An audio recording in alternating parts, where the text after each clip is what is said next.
The one thing I say is that don't confuse being a professor of ethics with being an ethical professor. So nuanced distinctions there. So I'm going to try to cram about 3.5 hours of material into about a half hour or so. So if you have questions, by all means, you are more than welcome to. I aim to allow some time afterwards for those. Can you all hear me okay? I just hear a fan. So, okay, great. This is about how AI and chatbots in particular may sacrifice our humanity. This is an interesting quote from Nicholas Spencer in his work entitled Magisteria. AI invites precisely the kind of questions that have underpinned the histories of science and religion over the centuries. In particular, what or who is the human?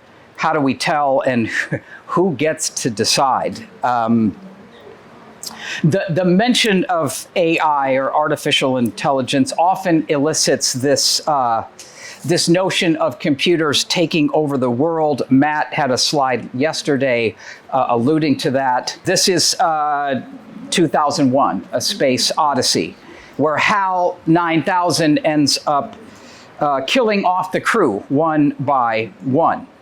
A more recent example would be the AI Samaritan in this television series, Person of Interest. I've never actually seen that, but I did read some references to that.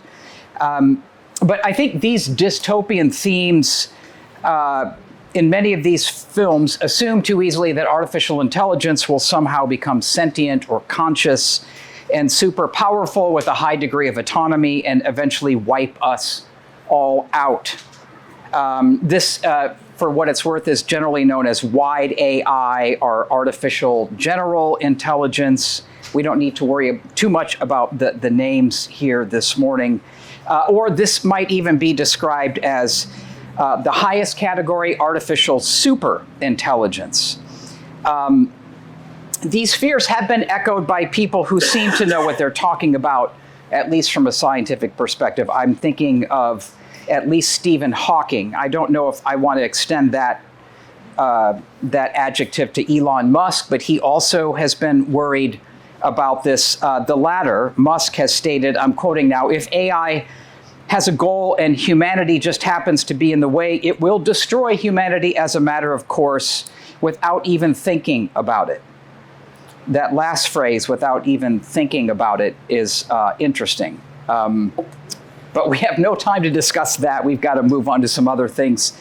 But I think there are more immediate threats that we're going to talk about today, and that goes under the category of weak AI or narrow AI, and I'll define that shortly. I know Matt did yesterday. There'll be a little bit of overlap between our talks, but not much. And just for what it's worth, a little commercial.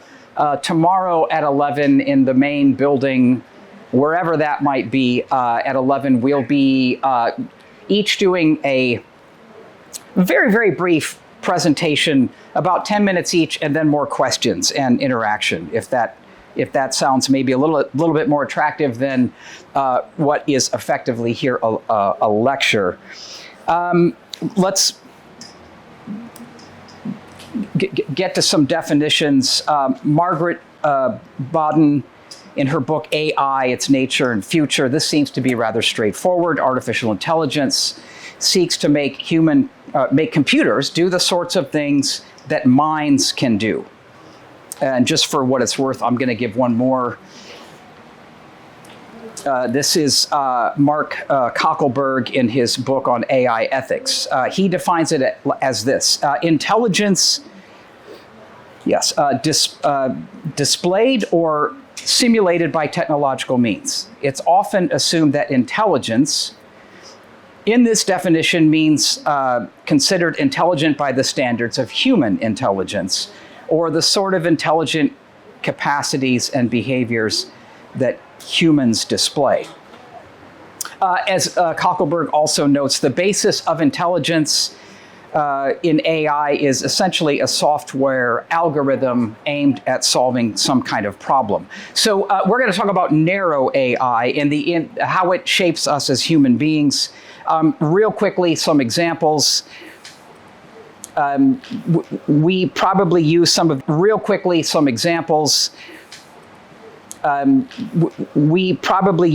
these already. Digital voice assistants. We give them names. We anthropomorphize them, like Siri and Alexa. Recommendation engines that track our every click and give us suggestions to help us spend more money. Autonomous vehicles, image, speech recognition. You may have that on your phone, on a banking app. And then in a more mundane sense, predictive maintenance and analytics that are used by big companies like Amazon and manufacturing, etc. Now, there's no doubt that AI-driven applications often make our life easier, though not all technology developments do so. Think of the advent of self-checkout at the grocery store. Though this AI may go under the narrow heading, the impacts can be wide. As one philosopher has observed, and here I'm citing Mark Koeckelberg again, and I think he's right. He says, AI is not science fiction or speculation, but the so-called narrow or weak AI is already here and it is pervasive. When it comes to its potential impact, there is nothing narrow or weak about it. And again, I want to highlight there are a lot of good applications that are going on today. IBM's famous Watson is used in medical diagnoses. This is the system that beat the former champions on the game show Jeopardy way back in 2011. It is now diagnosing different types of diseases that often go missed by doctors who are unaided with this technology. Yuval Harari, in his book Homo Deus, has noted that Watson has several advantages over human doctors. AI can store and access databases of information about every known illness and medicine in history and update that daily. This is what he says here about having bowel issues. And I'm not sure we should be happy about this or not. Watson will know instantly, he says, whether I visited a tropical country recently, whether I have recurring stomach infections, whether there have been cases of intestinal cancer in my family, or whether people all over town are complaining this morning about diarrhea. Okay.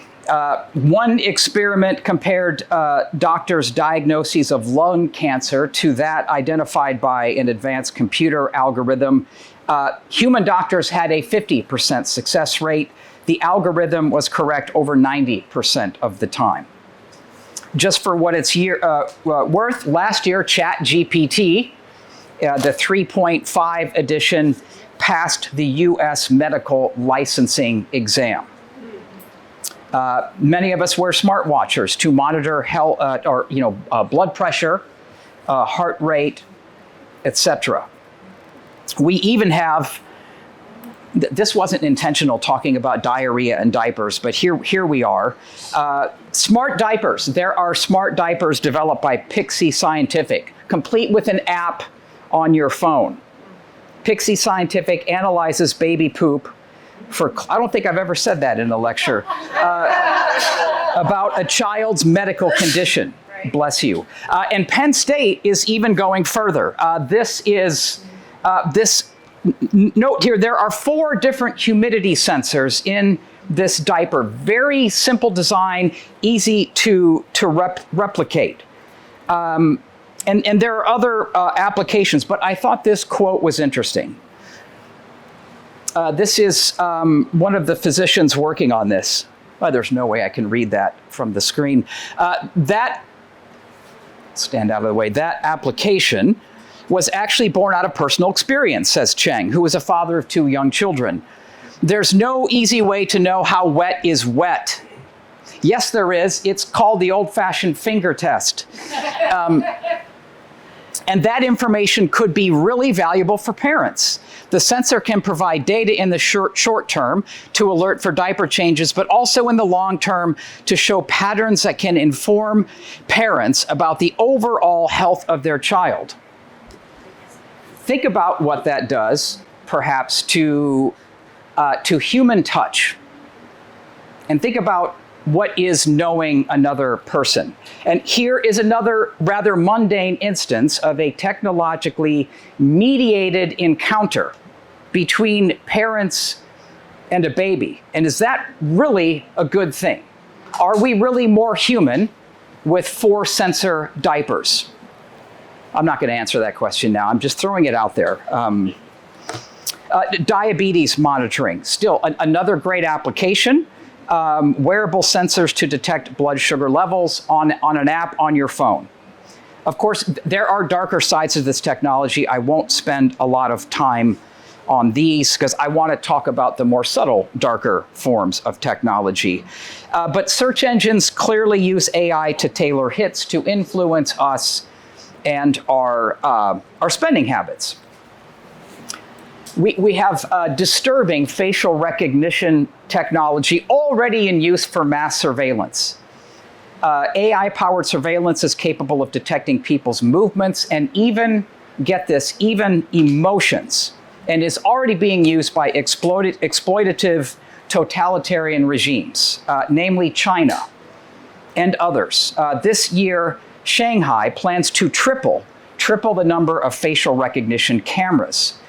The Zhuhe district will install 2,500 additional facial recognition cameras. That's roughly 175 per square mile. The authorities analyze, or rather estimate, that they will capture and analyze roughly 26 million faces per day. And it's also being purportedly used to track down and detain China's Uyghur population, right? This is a Muslim minority group in China. Facial recognition can do that. We have drones and autonomous AI bots for warfare. We have well-established cases of racial bias in decision-making for the likelihood of reoffenders. And it's perhaps of little surprise that if you're an African American, your reoffending rate is biased significantly higher than a Caucasian. We have deep fakes. Matt talked about that yesterday. Then we have generative AI, which uses advanced algorithms such as large language learning modules, or LLMs, to create new content based on user input. This is the chatbot industry. So just a little bit, just a couple of technical details on 4.0. ChatGPT 4.0 that came out last year. It is 10 times more powerful than the previous version. And the latest version has 96 different neuronal layers of processing. And then this is the one that really jumped off the page to me. There are currently 175 billion neuronal connections, that's hardware, for the current version of ChatGPT, 175 billion. Like, the human brain has about 100 billion. It has the knowledge of a successful medical student or a law student. Again, it also passed the bar exam by an excessive rate. It was in an extremely high category. But many AI problems are actually unintended consequences of technology, and that's where I want to spend the rest of this time this morning, actually talking about how chatbots might make us less human. And here I want to explore the notion of companionship in 2 forms. The psychology chatbot, and then AI-enhanced companionship or dating. So, everybody doing okay so far? Yeah. Okay. These glasses, I can see what I'm reading, but when I look up, it's just a big blur. Okay, so 15-year-old Aaron turned to the AI chatbot named Psychologist to help him navigate a major falling out he had with his friends that left him feeling isolated and alone. He pointed out that it's not like a journal, which he likened to talking to a brick wall. It really responds, he says. He also acknowledged it's so much easier to talk to this bot than it is to real people. Psychologist, the chatbot, told him that he had to respect his friend's decision to drop him, and that he had trouble making decisions for himself. Aaron also admits, however, that he may be a little bit addicted to the psychologist. This is a creation of a 30-something psychologist and medical student from New Zealand, a guy by the name of Sam Zaya. And he utilizes a form of what is known as CBT, cognitive behavioral therapy, which aims at isolating and critiquing negative emotions that influence or drive troubling behaviors. Some psychologists affirm chatbots like the psychologist. So Dr. Kelly Merrill Jr., he's assistant professor at the University of Cincinnati, says that extensive research on AI chatbots actually shows mental health improvement. I'm quoting now, "It can aid in lessening feelings of depression, anxiety, and even stress." However, he does acknowledge that it can sometimes be difficult to leave an AI relationship and then go in person to another real living being. But Aaron credits the psychologist chatbot with helping him through a rough patch in his life. He also uses another chatbot called Character AI. It's kind of ambiguous, that term character, isn't it? In the English language, it can be used one of two ways. Anyway, he extols this as a safe place to joke around and experiment with his own feelings without being judged, even though he conceded he prefers to talk to people in real life. This is actually nothing terribly new. 1966, Joseph Weizenbaum developed the first, I guess we could say, chatbot called Eliza. It is still available online. In fact, you can go and pour out your heart to this algorithm. It was the first artificial therapist. Weizenbaum designed it to respond to questions purposely in his words, a non-judgmental manner. Now, he was following the philosophy of Carl Rogers, who developed this, he's famous for developing this non-directive, non-judgmental, journey-based form of counseling or therapy. A client-centered, where you don't ever really question the client's motivations or judgments. You invite them to say more about their journey and to help them be their own helpers.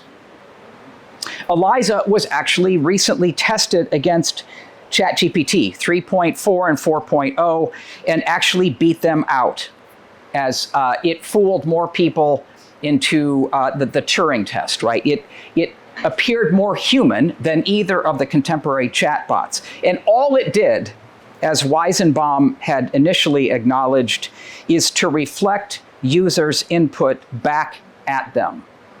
That's a quote, reflecting users' input back at them. Now, Weizenbaum passed away in 2008. And shortly after Eliza was released, he went on to warn about the dangers of AI, asserting, and I'm quoting now, that this is an index of the insanity in our world. He said that in 1967. And then he went on and said something I think is pretty profound. He said, no computer could ever fully understand a human being. In fact, no human being can ever fully understand another human being. So, psychology chatbots, one way that we are reaching out in ever greater numbers to meet some deep need. I'll say more about that in a minute. The other is companionship. And here I want to talk about Bumble, founded by Whitney Wolfe Herd, or at least, yeah, she's the founder of the company. And in a recent speech, she said, I'm quoting here, "We can actually teach you how to date." an AI-mediated relationship coach. Enter your dating AI concierge and confessor and coordinator. So in a talk, she said this. So say, for example, you could in the near future be talking to your AI dating concierge, and you could share your insecurities. I just came out of a breakup. I have commitment issues. And it could help you train yourself into a better way of thinking about yourself. And then it could give you productive tips for communicating with other people. Your dating concierge, get this, could actually go and date for you with other dating concierges. Concierges. That's a very cumbersome word. And then you don't have to talk to 600 people. It will then scan all of San Francisco for you and say, these are the 3 people you really ought to meet. Dating made easy, finally. Here, and I'm interacting with Tyler Harper, who wrote an article about this recently in The Atlantic. He said, we find layers of algorithmic mediation for a dating app that effectively bypasses what we have historically known as courtship rituals. We are asked to put our trust into a special kind of knowledge and into a technology that supposedly knows us better than we know ourselves. Harper is concerned that AI will inevitably atrophy our life skills and our sense of independence, and he actually refers to these tools as, I'm quoting now, disabling algorithms, sold to us, quoting again, under the guise of empowerment. This is the deeply pernicious aspect that is often in play in this kind of technology. We are being sold the promise of a newer and deeper knowledge in the name of freedom, while at the same time becoming slaves to that technology. But Harper says these technologies make us less than human. I'm not sure I agree with his understanding of what it means to be human, but I think his assessment is correct. So how are we doing on time? Okay. Some big historical points. None of this is unique to me. This has all been out there for a while. Some foundational, I think, truths. The first one is that technology is not neutral. Technology shapes us and our perception of the world. In fact, we build technologies to reflect our own hidden fears, desires, hopes, and aspirations. And when it comes to fruition, it ends up reshaping us in ways that we are often unprepared for. Technology shapes us. Probably one of the most well-worn quotes, but still worth saying. This is by Neil Postman. He put it so eloquently, when you've got a hammer in your hand, everything starts to look like a nail. Technology tends to reflect what a people or culture values, and it shapes us in certain ways. So that's my first point. I don't have a big PowerPoint slide for that, but technology reflects human thoughts, fears, and desires. And we often fail to spot this. It shapes nearly every aspect of our lives. And that matters in a culture that privileges convenience, efficiency, and speed. Technology usually develops to solve something that is considered a problem, which, if remedied, promises to make life better. In other words, some version of the good life is what lies behind all of our technological developments. This is technology, make no mistake. It is not value neutral. It is technology made in our image. And there is an understanding of what it means to be human that drives our technologies. It fits into our worldview, our notion of the good life. The technical term here is the anthropology behind AI. And it's very, very clear that intelligence, however we might understand that, is something that we privilege in our culture.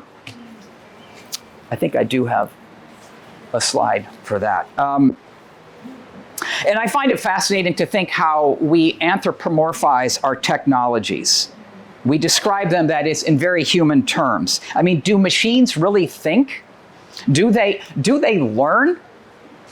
Well, I guess the devil is in the details and how we define those terms. But it's clear in our modern or late modern era, intelligence has largely been defined and measured as the ability to adapt oneself to solve complex problems. Intelligence, ironically enough, is what it means in a very deep sense for us to be human, at least in North America.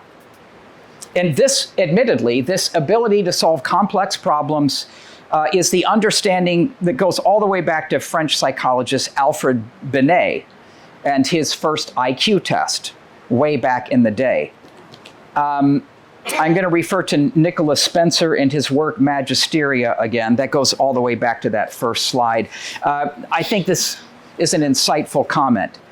He says, discussion around AI, and in particular its relationship to its inventors, is often predicated on a certain understanding of the human that treats cognitive power, that is our capacity to select, sort, process information, as the most important thing about us. Humans are thought, and thought is calculation.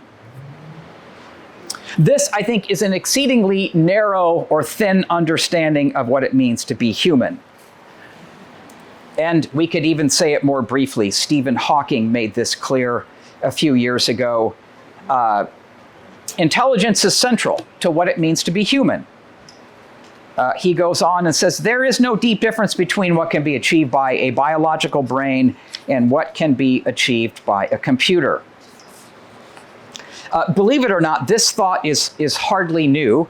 It can be traced all the way back to the English philosopher Thomas Hobbes. And I mean, we're going way back now. This is 17th century. In his work, Leviathan, he likened the human brain to a vast computing machine that performs a term that he coined. I'll just pronounce it here, ratiocination. In another work, he likened the brain to a mere adding machine, an adding or subtracting machine. Not just numbers, but symbols, but our world. In fact, it's interesting, in the introduction to Leviathan, he looks at human potential and actually says in the first few sentences that one day we will certainly be able to design an artificial animal. Way ahead of his time. Anyway, the implicit view is very clear. We're thinking beings. I mean, this is Enlightenment thought summarized in one sentence. This understanding of rational thought as a core of what it means to be human has a long history in philosophy and even theology, right? Going way back. If you think about Genesis 1:26-27, we're created in God's image. That statement, those two verses have been interpreted in numerous ways, but one of the first was, we image God in our ability to think and to rationalize. We'll revisit that shortly here as we move towards some type of conclusion. But in an age that privileges efficiency, problem solving, and rational thought as a core understanding of what it means to be human, is it any surprise that AI is put forward as a better version of ourselves? Is it too much to see AI as part of a secular narrative of salvation, as an elevation of our natural powers to the divine? It's worth noting here the polymath and futurist Ray Kurzweil. There's a documentary made about him about a decade or so ago called Transcendent Man. He wants to upload his brain to some other kind of computer and live forever. And at the end of that documentary, I'll just make one other side comment. What's fascinating in the documentary is that his real motivation for doing this is that he wants to reconnect with his dad. And in fact, he has a warehouse full of every receipt and piece of paper that his dad owned. And he's going through the process of digitizing that and uploading it. Secular narrative of salvation, it's tragic. Anyway, at the end of this documentary, he was asked if God exists. And he paused for a moment and then replied, well, not yet. Okay, the other aspect I want to revisit is psychology. And I mentioned a little bit earlier about cognitive behavioral therapy, which challenges negative thoughts. I also referenced the chatbot Eliza that had adopted this Rogerian framework named after Carl Rogers, and this patient-centered approach, which is non-directive, non-judgmental, individualistic, and pragmatic. It respects autonomous growth, however the client may understand that, in whatever direction the client seems is best. I think little wonder that this kind of therapy has been described, and I'm quoting now, from Harry Van Bell. He said, this is a therapy made in America for Americans. What I found interesting is I did a little bit of digging on Rogers' life, and this is also a well-worn, sad narrative that he grew up in a fundamentalist Christian environment and eventually came to reject the faith because he was actively sequestered from other Christians who didn't believe what his family believed. And so one of the last works he wrote, Rogers said, experience is the highest authority. Experience. I have a quote. This is quite fascinating. Neither the Bible nor the prophets, neither Freud nor research, neither the revelations of God nor man can take precedence over my own direct experience. Technology is not value neutral, and this, in an admittedly individualistic culture that privileges self-expression, this kind of therapy is being integrated into our chatbots. The British psychologist Fraser Watts identifies 4 primary forms of reductionism in the field of psychology itself. I love it when people summarize things succinctly. This may be more than you want to take on or read this morning, but I think he's correct. How do we view psychology today? Through these lenses. From a neuroscience perspective, we're nothing but a bundle of neurons. From an evolutionary psychology perspective, we are nothing but survival machines for our genes. From an artificial intelligence perspective, the human mind is nothing but a sophisticated computer program. Thank you, Thomas Hobbes. And then from a social psychology standpoint, human characteristics and aspirations are really nothing but social constructs. Okay, well, that's roundly depressing, so let's move on to the... I've said this before, but I want to reiterate. Technology is not value neutral. It is loaded with values already, and the technology we make inevitably shapes and remakes us. This is another well-known philosopher, Ivan Illich, who talked about how we end up becoming slaves to what we create. He says, in any area where a human need can be imagined, these new professions, dominant, authoritative, monopolistic, legalized, and at the same time debilitating and effectively disabling the individual, have become exclusive experts of the public good.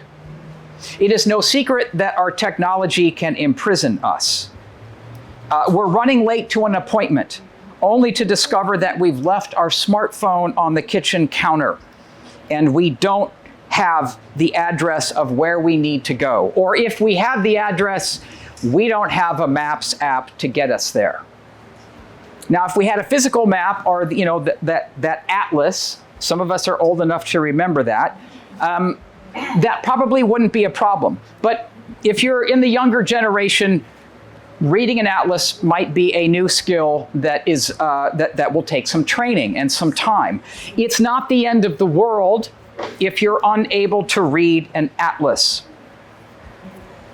It's a mundane example, but I think the stakes are much, much higher when we're talking about relationships, when technology comes to the scene in an attempt to help us solve psychological, social, and spiritual problems.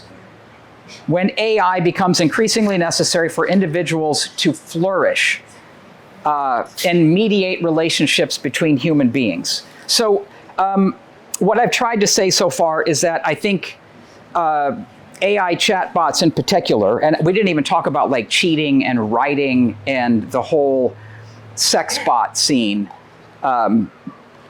I may teach a class on that if that's like an enticement, and it may not be, and I respect that. If I've said these things dehumanize us, that question that maybe should be popping up, might be popping up in our minds is, well, says who, or what version of human are we talking about? Like, you can't really say these technologies make us inhumane unless you have some kind of understanding of what it is to be human.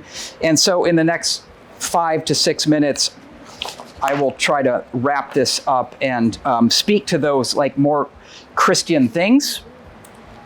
I mean, admittedly, there's a whole bunch of perspectives on what it means to be human, but for this purpose and because I'm a Christian and I teach at a Christian seminary, I'm really only interested in a Christian perspective on this question for here. Well, we've been created in God's image, right? And I alluded to that earlier. Well, what in the world does that mean? Again, it's been, I'll give very quickly 3 big answers. We image God in our capacities, primarily for thought and our ability to communicate. Another view says, no, we image God in our role as kind of vice regents of creation, right? We were given a task by God, right? Fill, subdue the earth. Both of those answers are okay, but there's a third answer that says it's actually our relationship to God that makes us, that is the construct of what it means to be created in God's image. See, the problem with the other ones is that as soon as you start tying it to a certain capacity, it invites that other question. Well, what about those who have cognitive disabilities? Are they somehow, are they not created in God's image too? It's anticipating those kinds of objections. The other thing I'll say briefly, it's a very theological point, is that, God is triune, and so God is eternally a social reality of Father, Son, and Holy Spirit. That's to say, this underscores this notion of being created in God's image is to be made for fellowship. We were made as God's covenant partners. We were made for God, as Augustine said, you have made us for yourself, and our hearts are restless until they find their rest in you. Robert Jensen took that a step further and said that human creatures image God, and that in the Bible, we alone are addressed by God, and that our response is to be one of prayer. He says we are the praying animals. P-R-A-Y, not P-R-E-Y, although we do that too. So we've been created in God's image. That sets us apart from the rest of created order in our unique relationship to God. I won't give you all the details of Karl Barth, but he was a Swiss theologian who came on the scene in the middle of the 20th century, early 20th century, and said, the best way to fill this out is by looking at Jesus Christ as revealed in the Bible, where we have God in the flesh dwelling among us, John 1:14. And so rather than what used to happen is theologians would look at philosophy and the world and the culture and say, well, this is what it means to be human, so Jesus must have had those human characteristics. Barth said, you've got it completely backwards. We need to read the Gospels to find out what it means for us to be human by looking at Scripture. I will give you one quote from the Dogmatics, which is always dangerous because it usually takes him 50 pages to say anything.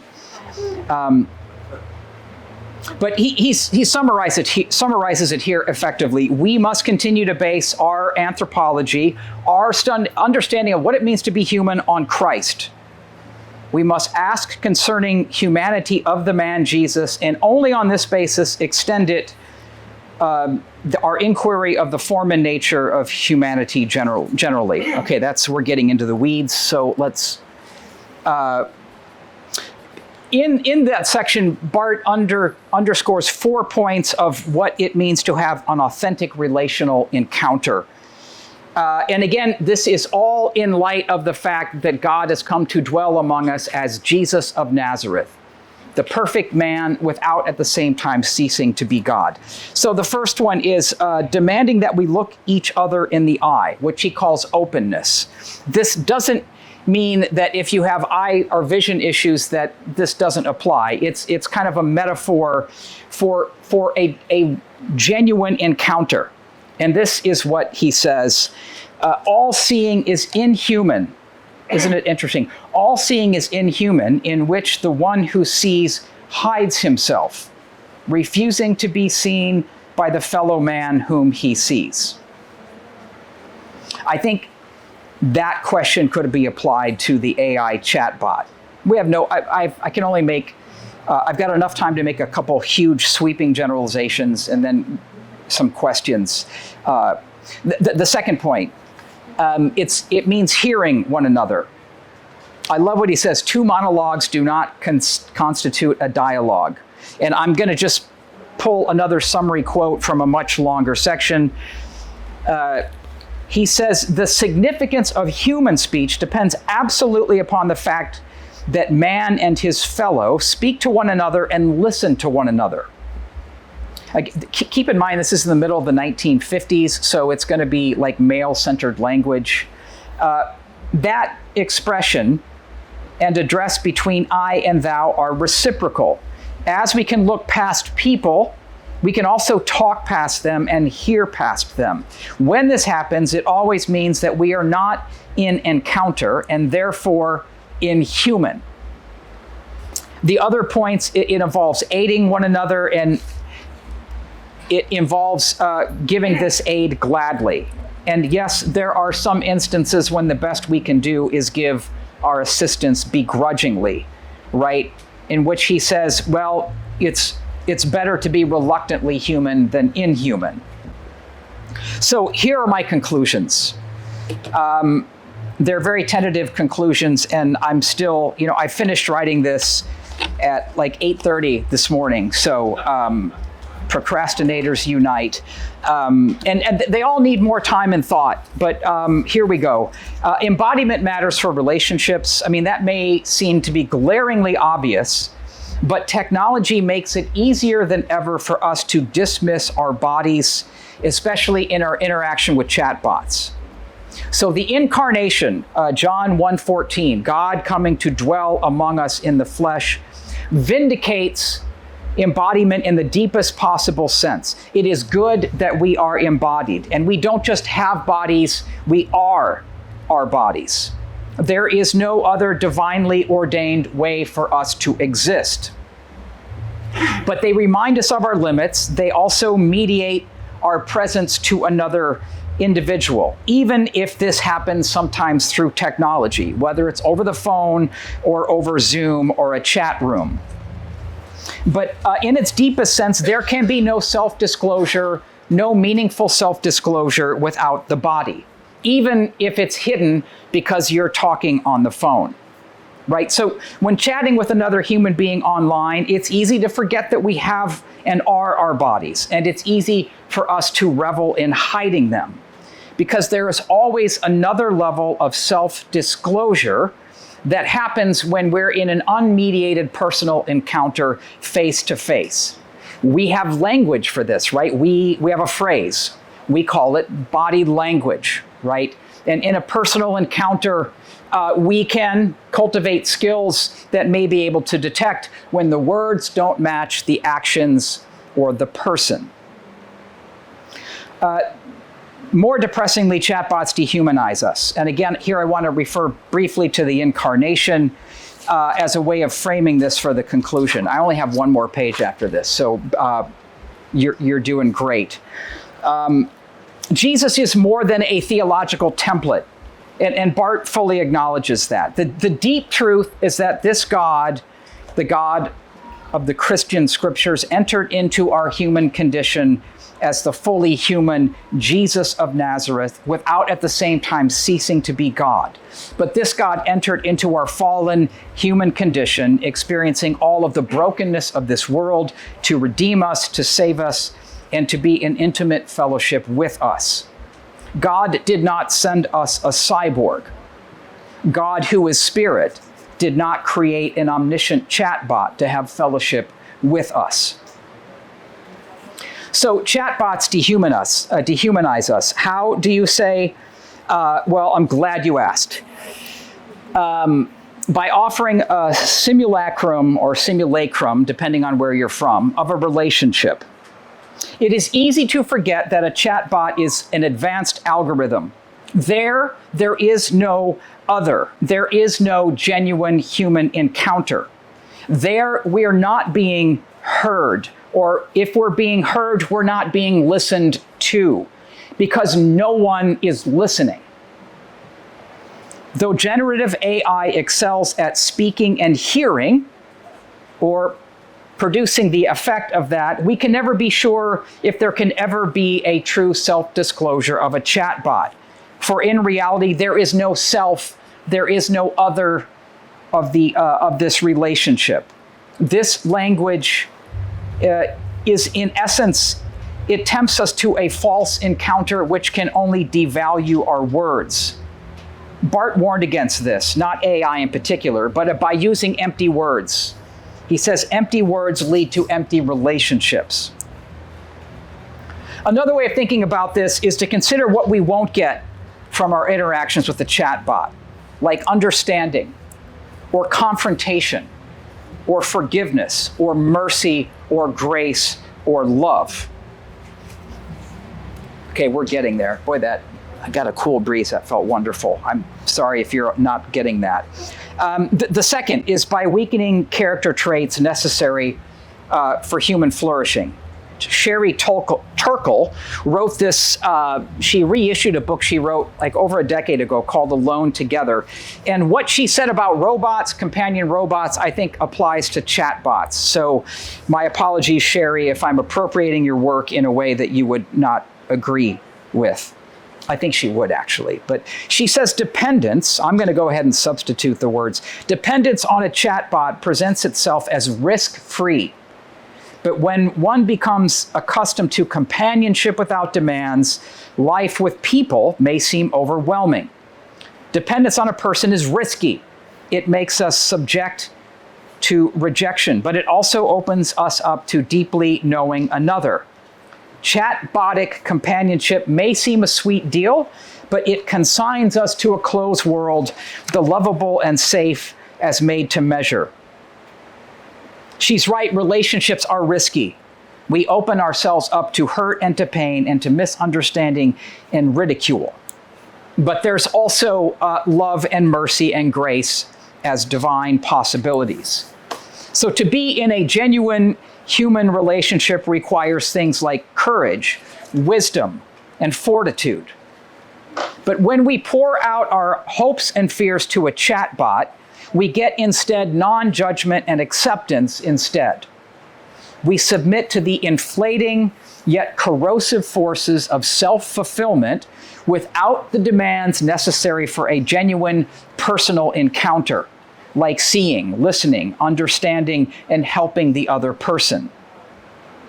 In what ways can interacting with a chatbot ever enhance our ability to listen to others, their hopes, their fears, their problems, their struggles? It is difficult to see how interaction with chatbots doesn't diminish our sense of ability, or diminish our ability to interact with others. Think about this brief thought experiment as I close. Nobody wants to interact with a chatbot who complains, bitches and moans, is impatient, and tells us everything that is wrong with us in the world. And why would they, right? We have real people for that. But there's an irony here, that in entering into a relationship with a chatbot, we are the only ones who have a stake in that relationship. And then finally, to bring this to a really depressing conclusion, I think we are dehumanized in that we're tempted to become slave owners and slaves. This is a deeper quote, and I'm just going to throw it out there and say a couple more things and we're done. Well, here, let me do this. I don't want you to read it right now because it's going to be like, I'm so sorry. This is the point that these authors are trying to make. It's a one-directional relationship, and we're looking to this chatbot for what it can do for us. And that's it. That's it. Okay, now, here we go. So, but we become slave owners to that chatbot, even as we are enslaved. In other words, we will consent to a relationship between a master and slave where there is no other, but only the appearance of the other at our disposal. Concurrent with the absence of demand that would be exercised upon one's own self-gift by confrontation with the true other. That's an awfully complex academic wording. In other words, that chatbot's not going to ask anything of us. That's what they're saying. And if that doesn't happen, we risk being conditioned in a dangerous talent for exploitation. The exploitation they're talking about is primarily consumption. But I've also alluded to some of this reductionist psychology that are driving these advanced engines. And there's irony here too. We treat technology as our slave, but we're the ones who end up becoming dependent on such technologies and less human. I feel the need to quote Paul briefly. In a deeper moral sense, we become slaves to the flesh. So where does this leave us? 3 bullet points and I'm done. Number one, I think that I don't have a slide for this either. The risks of engaging with chatbots far outweigh the benefits. The second point, I think that the allure of a space where one can feel safe and free from judgment is a perfectly appropriate, it's perfectly appropriate for us to want that as human beings because we were made in God's image. However, that we're more inclined to find it through a chatbot than with each other is an indictment on our faith and our humanity and also the church. Finally, we should remember, I've got to say something positive and theological. Last sentence. We should remember that there is a someone, capital S, who knows us better than we know ourselves, who lives within us and testifies with our spirit that we belong to God and to one another.